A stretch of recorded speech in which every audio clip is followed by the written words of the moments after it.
सबसे पहले बात करेंगे छत्तीसगढ़ की खबरों की। रायपुर में सेप्टिक टैंक ने 3 लोगों की जान ले ली। इस खबर ने सनसनी मचा दी। वही सरेंडर नक्सलियों ने विधानसभा का भ्रमण किया। दुर्ग में हिंसक झड़प के बाद हिंदू संगठनों ने हनुमान चालीसा का पाठ किया। चैत्र नवरात्रि को लेकर डोंगरगढ़ में प्रशासन ने तैयारियां पूरी कर ली। भक्तों के लिए व्यवस्थाओं का खास इंतजाम किया गया है। बिलासपुर के सरगंडा थाना के बाहर हिंदू संगठनों का जबरदस्त प्रदर्शन देखने को मिल रहा है। देखिए आज आपके शहर में क्या हुआ, छत्तीसगढ़ में क्या हुआ, आपका रिपोर्टर आपको बता रहा है। राजधानी रायपुर में कल एक बहुत ही दर्दनाक हादसा हुआ।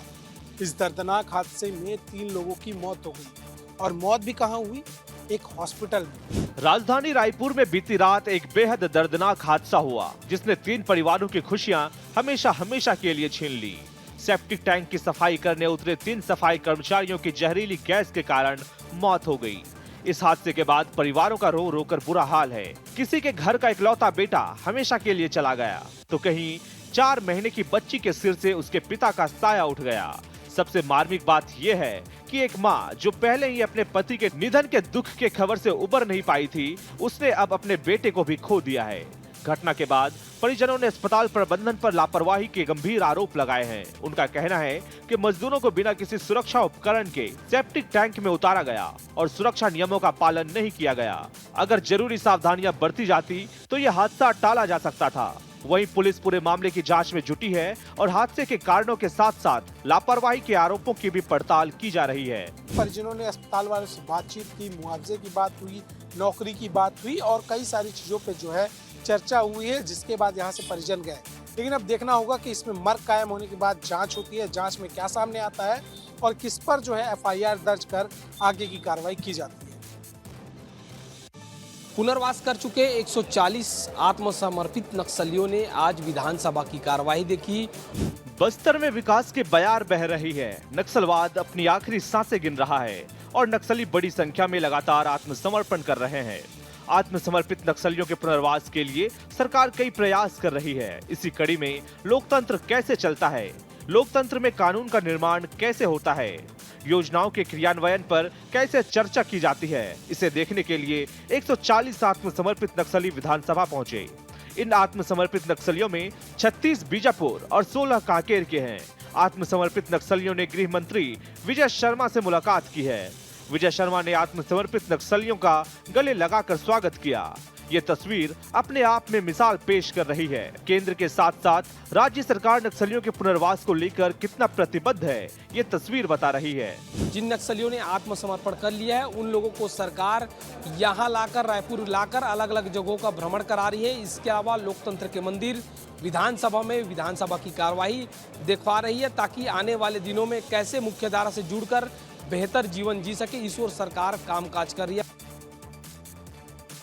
कल से नवरात्रि की शुरुआत हो रही है। ऐसे में डोंगरगढ़ में मां बम्लेश्वरी के द्वार में भक्तों का सैलाब उमड़ता है, जिसे लेकर जिला प्रशासन और पुलिस प्रशासन की ओर से इस बार पुख्ता इंतजाम किए गए हैं। छत्तीसगढ़ के राजनांदगांव जिले में स्थित प्रसिद्ध मां बम्लेश्वरी मंदिर डोंगरगढ़ में हर वर्ष चैत्र नवरात्रि के दौरान लाखों श्रद्धालु माता के दर्शन के लिए उमड़ते हैं। यह मंदिर एक प्राचीन शक्तिपीठ के रूप में जाना जाता है, जो लगभग 1600 फीट ऊंची पहाड़ी पर स्थित है। बड़ी संख्या में आने वाले श्रद्धालुओं को देखते हुए स्थानीय प्रशासन और दक्षिण पूर्व मध्य रेलवे ने व्यापक तैयारियां की है। दक्षिण पूर्व मध्य रेलवे द्वारा डोंगरगढ़ रेलवे स्टेशन पर 10 प्रमुख एक्सप्रेस ट्रेनों का अस्थायी ठहराव प्रदान किया गया है। इससे दूर दराज के क्षेत्रों से आने वाले भक्त सीधे डोंगरगढ़ उतरकर मंदिर तक पहुंच सकेंगे, जिससे उन्हें अन्य स्टेशनों पर बदलाव या अतिरिक्त यात्रा की परेशानी से राहत मिलेगी। वहीं सुरक्षा के मद्देनजर भी पुलिस प्रशासन ने कड़े इंतजाम किए हैं। नवरात्रि का पर्व इस बार 19 मार्च से लेकर 27 मार्च तक चलने वाला है। ऐसे में प्रशासन इस बार मुस्तैद है। वहीं डोंगरगढ़ आने वाले यात्रियों के लिए यात्रा और मां बम्लेश्वरी के दर्शन इस बार आसान होने वाले हैं। दुर्ग में 2 समुदायों के बीच हुए हिंसक झड़प के विरोध में बजरंग दल ने हनुमान मंदिर में हनुमान चालीसा का पाठ किया और हिंदुओं पर दर्ज FIR वापस लेने की मांग की। दरअसल 16 मार्च की रात दुर्ग के शारदापारा में 2 समुदायों के बीच आपस में विवाद हो गया और देखते ही देखते विवाद हिंसक झड़प में बदल गया। पूरे मोहल्ले में पुलिस बल की तैनाती की गई ताकि स्थिति नियंत्रण में रहे। प्रशासन की सूझबूझ के चलते अब मामला शांत हो गया है। लेकिन इस घटना के विरोध में हिंदू संगठन और बजरंग दल के कार्यकर्ताओं ने हनुमान मंदिर के बाहर हनुमान चालीसा का पाठ किया। साथ ही प्रशासन से मांग की कि यदि हिंदुओं पर दर्ज एफआईआर को 48 घंटे के भीतर वापस नहीं लिया जाता है तो वे आगे उग्र आंदोलन करने पर मजबूर होंगे। हालांकि इस पूरे मामले में प्रशासन ने निष्पक्ष जांच कर उचित कार्रवाई का आश्वासन दिया है और सुरक्षा की दृष्टि से इलाके में अब भी पुलिस बल मौजूद है। बिलासपुर में सरकंडा थाना के बाहर हिंदू संगठन से जुड़े पदाधिकारियों ने जमकर हंगामा किया है। माहौल तनावपूर्ण हो गए हैं और पुलिस जो है इस स्थिति को संभालने में लगी हुई है। छत्तीसगढ़ के बिलासपुर में सरकंडा थाना के बाहर उस वक्त तनाव का माहौल बन गया जब बड़ी संख्या में हिंदू संगठन के कार्यकर्ता सड़क पर उतर आए। प्रदर्शनकारियों का आरोप है कि ठाकुर राम सिंह के खिलाफ दर्ज की गई एफआईआर पूरी तरह से गलत है और इसे वापस लिया जाना चाहिए। दरअसल पुलिस ने ठाकुर राम सिंह के खिलाफ भारतीय न्याय संहिता बीएनएस की धारा 299 और 3 के तहत मामला दर्ज किया है। आरोप है कि उन्होंने सोशल मीडिया पर ईरान के धर्म गुरु खामनेई को लेकर आपत्तिजनक टिप्पणी की थी और उनकी मौत की खबर पर मिठाई बांटकर जश्न भी मनाया था। इस मामले की शिकायत मुस्लिम समुदाय की ओर से की गई थी, जिसके बाद पुलिस ने कार्रवाई करते हुए केस दर्ज किया। लेकिन अब इस कार्रवाई के खिलाफ हिंदू संगठनों में नाराजगी बढ़ती जा रही है। वहीं इस पूरे मामले में विवादित धर्मगुरु कालीचरण महाराज ने भी प्रतिक्रिया दी है। उन्होंने एफआईआर को गलत बताते हुए आगे बड़ा आंदोलन करने की चेतावनी दी है। साथ ही सभी हिंदुओं से एकजुट होने की अपील भी की है। अब देखने वाली बात होगी कि प्रशासन कैसे जो है इस स्थिति को नियंत्रित करता है, कंट्रोल में करता है और कैसे जो है एक विशेष समुदाय यानी मुस्लिम समुदाय के द्वारा लिखाई गई इस रिपोर्ट और उसके बाद जो है हिंदू जो संगठन के नेता है ठाकुर राम सिंह, उनके खिलाफ हुई एफआईआर पर आगे जो है कार्रवाई की जाती है। कैमरामैन नीरज देवगन के साथ आशीष दुबे, विस्तार न्यूज।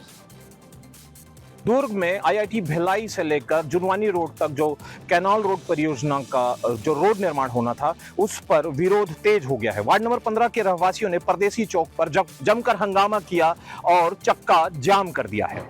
कैनाल रोड परियोजना को लेकर लोग आक्रोशित हैं। चक्का जाम करने के दौरान कुछ समय के लिए यातायात प्रभावित रहा। स्थिति को संभालने के लिए मौके पर पहुंची पुलिस ने प्रदर्शनकारियों को समझाइश देकर मार्ग खाली कराया। आपको बता दें कि यह करीब 2.30 किलोमीटर लंबी 4 लेन सड़क 18 करोड़ 8 लाख रुपए की लागत से बनाई जानी है। स्थानीय लोगों का कहना है कि प्रस्तावित सड़क के कारण बड़ी संख्या में घर प्रभावित होंगे। उन्होंने बताया कि वर्षों की मेहनत से बनाए गए मकान अब टूटने की कगार पर हैं। कई परिवारों में शादी जैसे कार्यक्रम हैं, ऐसे में घर टूटने से वो कहां जाएंगे। लोगों का कहना है कि 15 फीट चौड़ी सड़क से किसी को आपत्ति नहीं है, लेकिन अचानक चौड़ाई बढ़ाकर 30-40 फीट करना अनुचित है। लोगों की समस्या गंभीर है। लोगों ने मांग की है कि पुराने परियोजना के अनुसार ही निर्माण कार्य हो ताकि लोगों के जो आशियाने हैं वो सुरक्षित रहें। गरियाबंद के देवभोग से एक शानदार एवं प्रेरणादायक तस्वीर सामने आई है। यहाँ मौजूद आत्मानंद स्वामी स्कूल के एनसीसी एयरफोर्स विंग द्वारा एयर मॉडलिंग शो का आयोजन कराया गया और इस शो के माध्यम से एयरफोर्स की कार्य प्रणाली से रूबरू कराया गया है। छत्तीसगढ़ के गरियाबंद जिले के देवभोग स्थित स्वामी आत्मानंद स्कूल में उस वक्त रोमांच का माहौल देखने को मिला जब एनसीसी एयर विंग की ओर से एरो मॉडलिंग शो आयोजित किया गया। यह आयोजन 3G एयर स्क्वाड्रन रायपुर के मार्गदर्शन में किया गया, जिसमें radio control aircraft, dog fight और ड्रोन का शानदार प्रदर्शन किया गया। आसमान में उड़ते इन मॉडलों को देखकर बच्चे बेहद उत्साहित नजर आए। कार्यक्रम में बड़ी संख्या में छात्र, अभिभावक और जनप्रतिनिधि मौजूद रहे। बच्चों ने न सिर्फ इस शो का आनंद लिया बल्कि एयरक्राफ्ट टेक्नोलॉजी के बारे में भी जानकारी हासिल की। अधिकारियों के मुताबिक इस आयोजन का मुख्य उद्देश्य बच्चों को भारतीय वायुसेना की कार्यप्रणाली से परिचित कराना और उनमें देशभक्ति की भावना को जागृत करना है। इस तरह के आयोजन से न केवल आत्मविश्वास बढ़ता है बल्कि बच्चों के भीतर देश प्रेम का जज्बा भी उत्पन्न होता है। तो यह गरियाबंद के देवभोग में आयोजित एयरफोर्स के इस कार्यक्रम की बच्चों के लिए यादगार और प्रेरणादायक साबित होगी। छत्तीसगढ़ के बलौदा बाजार से बड़ी खबर सामने आ रही है, जहां पुलिस ने प्रतिबंधित कप सिरप की तस्करी का बड़ा खुलासा किया है। लग्जरी कार से तस्करी कर रहे आरोपी को गिरफ्तार किया गया है।